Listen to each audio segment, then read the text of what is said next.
Gandork here, aka Nick. Welcome back to another week of the Gandork builds. Last week we had covered the Kylo Yellow deck, which you guys disappointed me this weekend. I did not see like nearly enough Kylo Yellows out there at events going on. I think there was one being played in the Wisconsin event, and it didn't top. Come on, guys, it's a good deck. Build it.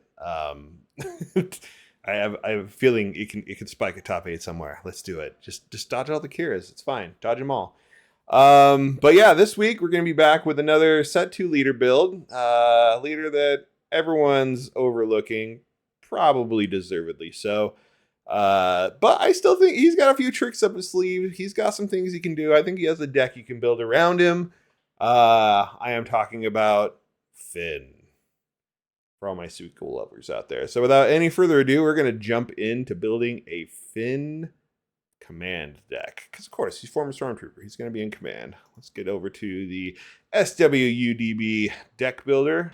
If we're making a Finn command deck, we're going to need Finn. And we're going to go green base, and I think we're going to end up going Energy Conversion Lab. And there's a big reason that we'll see is that it just has a lot of good synergies with cards that are good in Finn, namely his number one admirer, Rose. So let's get Energy Conversion Lab in there. All right, so let's just start going down the list and plugging in events that I think will be good here. Like key things that we're going to, or not events, like units, cards that we think are going to be good here. Key things that we're going to be looking at are things that give experience, because experience tokens are going to be like the most valuable, value-friendly thing to turn into shield tokens. So I'm already in my mind thinking that like I probably want to go Rebels and I want to go Wing Leader, because Wing Leader is just a really good card and a way to get experience tokens that we can turn into shields. And maybe something like Metal Ceremony ends up making the cut here too. So let's get Metal Ceremony.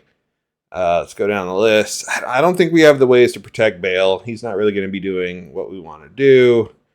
R2, though. R2 works really well with Wing Leader and Metal Ceremony. Just a cheap unit. Let's keep looking at. We're not going to be. I don't know if we're going to be Rebel Assault territory if we're that aggressive. It's something to think about.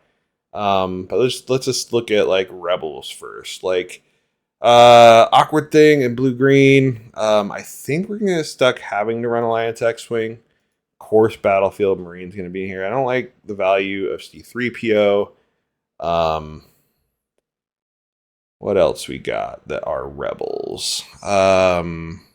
Gray Squadron, maybe. You can maybe run Gray Squadron over X-Wing. I think it's kind of a wash. Either way you go, I don't know if one's necessarily that much better than the other. What other Rebels do we have at 2? I don't know if this is going to be a Mon Mothma type deck. You could have something like Rebel Pathfinder. Oh, Restored Ark's probably an obvious yeah, because it's still just so much value. So, like, what are we looking at 2 costs? We got our, or at least first turn plays. Linus. Yeah, so we're looking pretty good on 2s. What do we got for 3s? Akbar is probably something this deck's going to play into. I think a couple of those. Echo-based Defender, sure. What else? Let's see. Like Fleet Lieutenant Wing Leader is definitely in this deck's wheelhouse. Let's get the both of those in here. I don't know if I end up on resupply in this deck, but maybe. So let's just like snag one in there to keep it in mind. Not necessarily like a Yoda. Going to 4 drops. Bright Hope's definitely a Rebel that we'll probably want to see in here. Dodonna, Kanan, they're all considerations. Rose is going to be our big 4, like ideally our 4 drop. And the one awkward thing is, yeah, Rose is not a Rebel, but like with ECL, like this is going to be a key combo in our deck when we can ECL out Rose. You give her the shield from Shielded. She gets the ambush attack, blows up her own shield to get 2 experience tokens, making her a 4/8, which is huge. You kill something, then you can turn one of the experience tokens into a shield, back into a shield. And the next round, if you attack, you can turn that shield back into 2 experience, making her a 5/9, and so on and so forth. Seems pretty decent. Rounding out the top end, like I feel like we're going to be like mid-range. It's going to need some finishers in like the 5 and 6 range. We're probably, like, we haven't looked at events yet, but we're probably going to be a deck that plays Vigilance like in that 5 to 6 range too. But let's see here.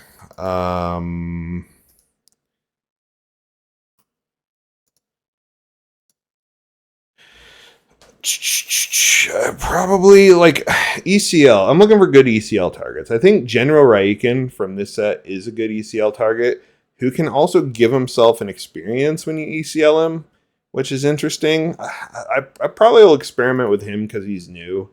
Like he's also a rebel, which is cool. Like Obi-Wan's the other one where like, yeah, he's a sentinel, which is great. He's not necessarily super good off ECL. When he's defeated, he gives you experience tokens. So like Obi-Wan could be in this mix too. And we're like going to be all in on Luke's at the top end. We're probably going to have U-wing reinforcements. And we're probably going to have home ones at least, maybe redemptions. Like these could maybe even be sideboard considerations. But that's probably going to look pretty close to like somewhere in this swarm of units. We're going to carve out like what our curve's going to look like. I know one that we forgot while we were looking at all of the rebels. We're going to have techs in here. Like I have a hard time, I think, if you're making a, heroism deck, like finding room for a singleton tech in the list, maybe an extra one in the sideboard, always a consideration. Just for like, he's just so valued sometimes in those control matchups. Like you can play one main, and if the game goes long in a control matchup, he's probably ending up in your resource rower hand at some point, and then you can try to just extract extra card advantage out of him if you can protect him. Like there's almost no reason to not throw one into almost every heroism deck. Okay, so now let's think of, like, I got the unit curve. What are some other events? We talked about Metal Ceremony, Resupply, U-Wing. Maybe we Rebel Assault here, but I don't think we're going to be that aggressive. I do really like, from the new set, Covert Strength. This is kind of in the wheelhouse of experience tokens. We get to smuggle it, so it's card advantage. The heal out of nowhere is kind of cool, and it gives an experience token that we can turn into a shield token. If we want to. If we read 3, let's go 2. Timely Intervention is probably going to be good in some amount here, like 1 or 2. If we have these cards that are good with ECL, they're also going to be good with Timely Intervention, mainly Raiken and Rose. We'll be looking at those. And we do need some removal. Takedown Fell the Dragon is like the staples in blue that we're going to be looking at here. And it's probably going to be some combination of each in the main and sideboard. And then also, I think we're going to want Vigilance, and I think we're going to want Vanquish. The 5-drop slot is kind of a gap in this deck where like we don't have anything we're really excited to play at 5, but like we might want Vanquish to be able to answer like opposing pose. Or like, even Wreckers that young Han pulls out in those phases. So like maybe I'm going to be looking at Vanquish here as well to round out the curve. And definitely going to probably have some Vigilances in here out of Aspect, or out of Double Aspect, just because it's so good. Some other considerations, make an opening, depending on the matchup, is really good. Some people are still running the Lurking TIE Phantom, so make an opening in there is somewhat useful. In the control, or for the aggro matches, let's go aggro matches first. So like some top targets, they're probably going to be on the side. But if you get top targets and Vigilance in there, it gives you a lot of stabilization against aggro. And then the other card I really like in green that I think is super underrated right now is Choose Sides.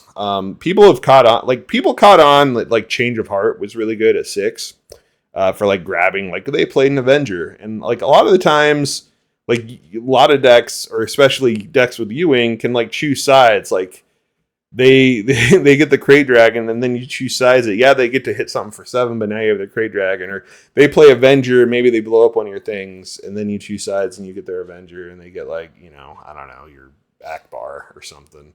That's a lot weak, but it's probably going to be a control consideration aside. All right, now we're at 61 cards. I'm going to need to massage what's in our sideboard, what's in our main board. We were looking pretty decent. Like, you know, we're probably going to be restored arcs and battlefield marines are kind of automatic. I think R2s are automatic, and that gives us 9. We're really only looking for like a couple more 2-drops. And honestly, I've got 2 ground, you know, R2 and battlefield marine on the ground. Maybe I go another space one. And I don't know, like as a 2 of. Like, I think I like Alliance X-Wing just slightly better than the Y-Wing. Sorry, Y-Wing scum. So yeah, probably go that way. And then, let's see, hone down our 3-drops here. Office Fleet Lieutenant, Wing Leader, Echo Base Defender. Yeah, and I like the Admiral Akbar. Akbar is one of those things where sometimes he's good early, sometimes you just want him to grab off the U-Wing later. 4-drops, we need to make some decisions at the 4-drop slot, because I don't know if we can run Kanan and Dodonna and Rose. I'm going to cut Kanan and Dodonna now. I don't think... Oop, didn't mean to cut Rose. Got to go add her back in. This is live. Rose. But we'll cut Kanan and Dodonna, because like we need to have room for Rose, and I think we have to have room for Bright Hope in the space slot. And then going on, like Raiken, yeah, we're just missing 5, so like gonna have to have some Vanquishes in for that 5 slot, I think. And I don't know, like between Raikens and Obi-Wans, maybe you go 2-2 and see if that's good. Let's try that out. And I don't like home one and redemption. You know, we're somewhere in this ballpark, so that's not terrible. We've cut a few cards. I don't think we're swarmy enough where Metal Ceremony is going to ever be a thing. Same, I don't think Rebel Assault is. Like, I think some combination of converts and timelies we're gonna like just to like grab into this, you know, into our resources and smuggle it later. Make an opening, I feel, might end up being a sideboard card, because we need to cut like 4 cards still out of this. Choose sides, sideboard. Top target, sideboard. Does that get us down there? Okay, now we're looking at 50. So we're getting in the ballpark of what we want here. I probably, like, we got to figure out, like, we fine with just 2 Ewing, 2 Vanquish, 2 Vigilance. Yeah, it doesn't hurt, I think, for a first shot. But I think I want, like, another Takedown or another Fell the Dragon in here. I'm probably going to have the 3rd Vigilance sideboard. So, like, if we go against an aggro match, maybe we're grabbing top targets, making opening Vigilance. And then, I don't know, like... another tech in the side is probably... might be fine with 1 tech, and maybe we'll want like 2 takedowns main, 1 vigilance. Or no, 2 takedowns main, 1 fell main, and a fell in the side for the control matchups. So we're looking at something like this. I just went back up to 51 cards, so I'll have to cut a card somewhere again too. Yeah,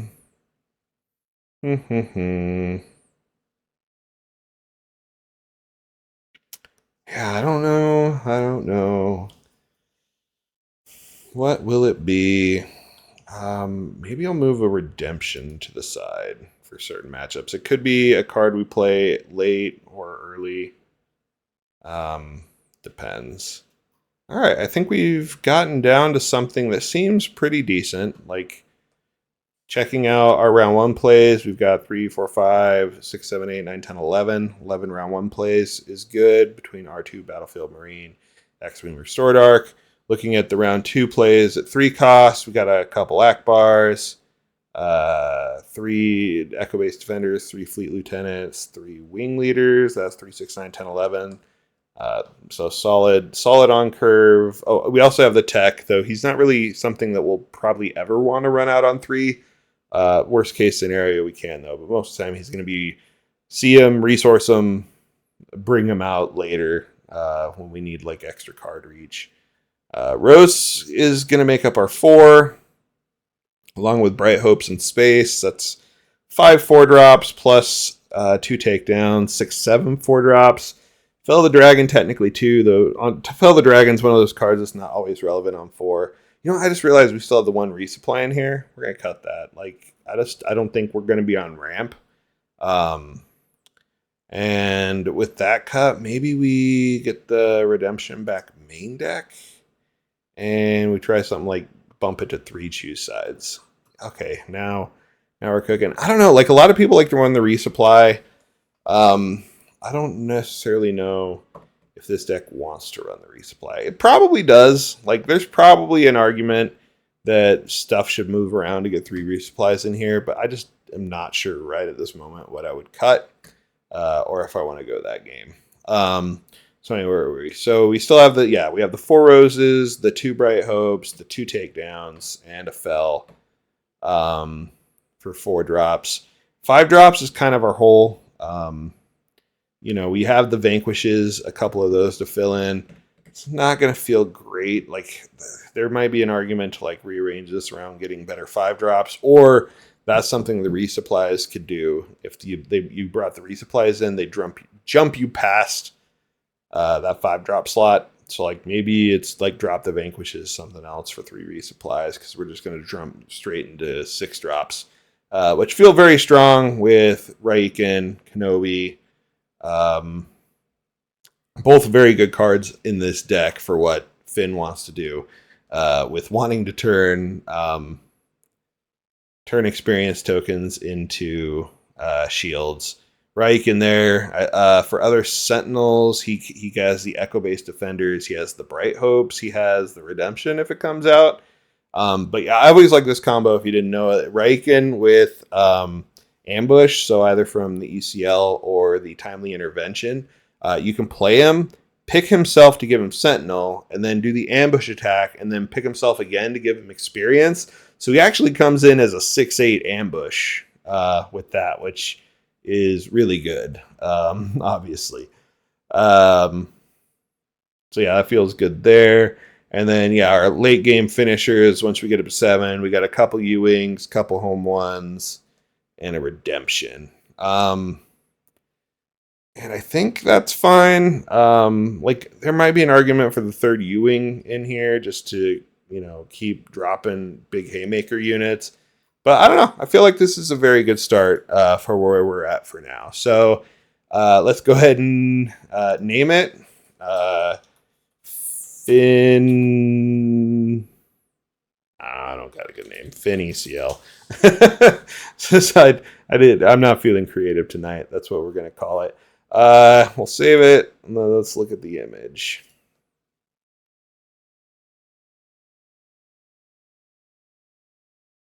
Tick, tick, tick, tick. Just realized I did this whole thing not in full screen. Apologies. You can rib me for it in the comments. I like this deck. I've been working on variations of it this week on I've been trying to get games in for a week or so. And I think what originally inspired me to do this deck was Tyler had mentioned that it was one of his pet decks in the interviews at Gen Con. And I'm like, if Tyler's playing it, there's probably something interesting here. And obviously he's like, yeah, it's really good to ambush Rose. And that's the primary big combo play. But I think, I think this deck can surprise some people. You covert strength to heal, give an experience token on a unit. So you ambush out your Rose. It's a 4/8. It takes care of something.